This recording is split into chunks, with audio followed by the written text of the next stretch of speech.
Nakaipit pa ang pulang belo, pero antok na antok ang bride. Hanggang sa nahulog sa sahig ang kalahating tinapay na hawak niya. Doon lang siya nagising na parang lutang, at kinapa ang sahig. Nakita niya ang isang paa sa harapan niya. Doon lang siya natauhan. Kanina pa pala nakatayo sa harapan niya ang groom. Nandito ka na. Pero ang nobyo ay walang reaksyon. Halatang hindi niya gusto ang bride. Kasi pala, hindi sila tunay na nagmamahalan. Ayaw ang ayos na kasal lang ito ng dalawang pamilya. Kaya nga tamad ang nobyo na sumama sa pag-aanyaya. Diretso na lang niyang pinakuha ang bride. Pero ang hindi alam ng lalaki, ang babaeng ikakasal ay napalitan na pala. Ang dapat sana niyang pakasalan, ang dalagang anak ng pamilyang Zuan, ay tumakas na kasama ang kanyang minamahal. Si Shise ang sumampas sa kalisya para sa dalaga. Bilang pagbabayad ng utang na loob sa pamilyang Zuan. Kusang loob na pinakasalan ng lalaki sa gabing iyon sa tahanan ng mga Mo. Hindi rin inasahan ni Mo yan, na ang dalaga ay talagang gustong magpakasal. Hindi ba't noong nakaraang 2 araw lang ay nagtapat ka sa iyong iniibig sa harap ng maraming tao? Kaya naman iminungkahi ni Mo Yanjing ang kasunduan na maghihiwalay sila pagkatapos ng 2 taon. Tungkol naman sa panahong ito, ang dalawa ay dapat magpakita ng paggalang sa isa't isa, at hindi dapat mag-away. Ang kailangan mo lang gawin ay maging isang mabuting may bahay sa pamilya mo, at huwag hayaang may makapansin ng kahit ano. Ang dami mo nang sinabi. Walang imik ang nobyang nasa kama. Tahimik lang, hanggang sa makalapit si Moyan sa kama at marinig ang hikbi. Kinalaunan, napagtanto niyang marami pala siyang sinabi. Kanya-kanyang usapan lang pala niya. Si Moyan na kanina'y mainit ang ulo nang makita niyang nagising si Shise na lutang ang isip, ay medyo hamupa na ang galit. Nagugutom na. Isang araw na akong halos walang kinakain. May merienda sa mesa. Masayang-masaya si Shise at gusto na sanang alisin ang belo. Pero ang mga sinabi ng kanyang ina ay sariwa pa sa kanyang alaala. Ang belo ay dapat na ang kanyang asawa ang magtanggal. Si Moyan na lamang ang pwedeng magtanggal ng belo. Nagulat pa rin si Moyan sa ganda ni Shise. Si Shise na inosente ang puso ay iniisip lamang ang masasarap na pagkain sa mesa. Napamamanhid ang mga binti ko dahil sa matagal na pag-upo. Pagkatayo ko ay agad kong naitulak si Moyan at napahiga siya. Napamamanhid ang mga binti ko. Pwede bang tumayo ka muna? Oh ho! Ang hindi inaasahan ni Moyan ay, ang lakas pala ng bride. Isang braso lang niya ay naitulak na niya ulit ako pabalik. Hindi pwedeng palapitin ko pa siya sa akin. Naguguluhang tinitignan ni Shise ang seryosong mukha ni Moyan. Hindi niya alam kung anong nagawa niyang mali. Tahimik na umupo sa harap ng mesa. Tinitigan ng nakakaakit na mga kakanin. Tinitigan ng nakakaakit na mga kakanin.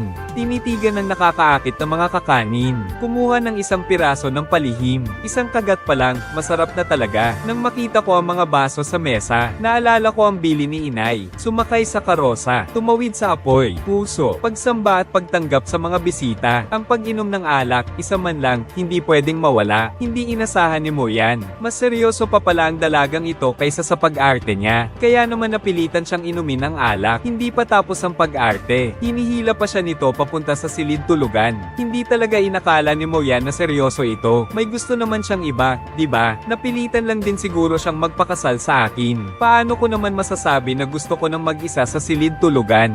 Bago umalis, hindi niya pa rin nakalimutang ipaalala kay Shise ang kanilang 2 taong kasunduan. Sa panahong ito, dapat niyang sundin ang kanyang tungkulin. Anong 2 taong kasunduan? Age. Ang babae sa kanyang unang gabi bilang may bahay ay mag-iisa sa silid. Mas gusto pa ng kanyang asawa na manatili sa silid aklatan at makipag-usap sa kanyang mga kaibigan, kaysa sumama sa unang gabi nila bilang mag-asawa. Dahil siya at ang kanyang asawa ay isang arranged marriage. Walang pagmamahalan. At ang kanyang tinatawag na bagong kasal na asawa ay nagtapat sa ibang lalaki sa kalye noong nakaraang 2 araw. Hindi yun pinapansin ni Moyan. Alam niyang pagpapanggap lang yun. Kaya sa gabing iyon ng kasal, para bang ang ikakasal ay nagtakda na ng paghihiwalay pagkalipas ng 2 taon. Ang bagong kasal ay nag-iisa sa kanyang silid sa gabing iyon. Ang pag-amin ng pagtingin kay Panginoon. Kumalat na agad sa buong mansyon kinaumagahan. Bulong-bulungan ang mga katulong. Naguguluhan si ika-14 habang naghahain ng tsaa. Si Aling Liok, ang may bahay ng mga Mo, ay hindi naman talaga nagugustuhan ng panganay na si Moyan. Kaya naman hindi maganda ang pakikitungo niya kay ika-14. Nakaluhod ng matagal. Wala pa ring balak si Tia Leo na tanggapin ang tasa ng tsaa, hanggang sa sumakit na ang kamay ni Shizzy kakahawak. Doon lang nagising si Tia Leo mula sa pagpapahinga. Sinenyasan niya si Shizzy na ay lapit ang tasa, pero ni hindi niya ito ininom. Diretso niya itong inilapag sa mesa. Marami siyang sama ng loob kay Shizzy, kaya sinimulan na siyang pag-alitan. Si Aling Leo nga ay isang inaalagaan lamang. Ngunit sa ngayon, siya ang babaeng nakatoka sa tahanang ito. Habang pinagmamasdan ng paghikab ni Shizzy, malinaw na hindi niya pinakinggan ang kanyang mga salita,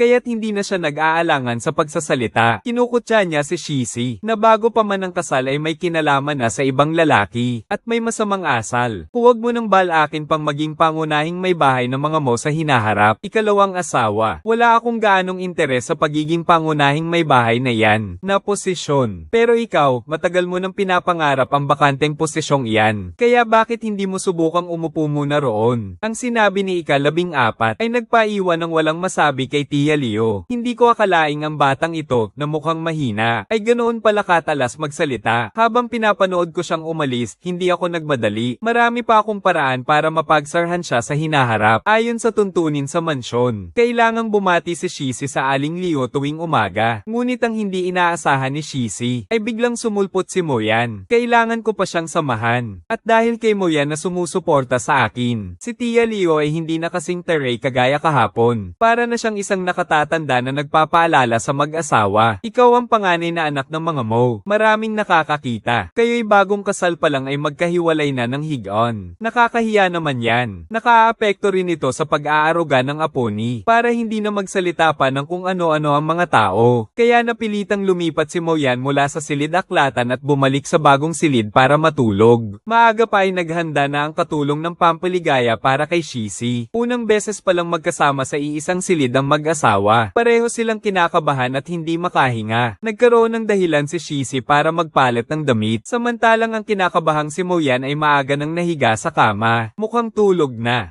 Plano ni Shizzy na palihim na umakyat sa kama at humiga, pero hindi sinasadyang naapakan ng kamay ni Moyen. Ang kanyang pagka-tense ay nagparamdam kay Moyen ng pagkabog ng dibdib, at pinagpawisan siya ng malamig, at sadyang nakita pa ni Shizzy ang hindi sinasadyang pang-aakit ni Shizzy. Napaiwas si Moyan, kaya naman nagkunwari na lang siyang walang nangyari at nahiga. Ayaw niyang makita ni Shizzy na nakadamit pa siya kahit natutulog, at gustong-gusto pa siyang hoveran. Alam mo ba, ang kahulugan ng pagtanggal ng damit ng isang lalaki para sa'yo. Tiningnan niya ito na parang wala siyang alam. Ang gan-gan ng tulog. Pero si Moyan ay hindi nakatulog buong gabi. Ang dalagang anak ng pamilyang Zuan ay hindi pala marunong magberda. Mabilis itong kumalat sa buong mansyon. Nais ni Tia Leo na gamitin ang pagbabantay sa 14 na babaeng manggagawa bilang dahilan. At pagsamantalahan ng pagkakataon para pahirapan siya. Hindi ka marunong magberda. At hindi ka rin marunong magluto. Ang galing naman ni Yanner.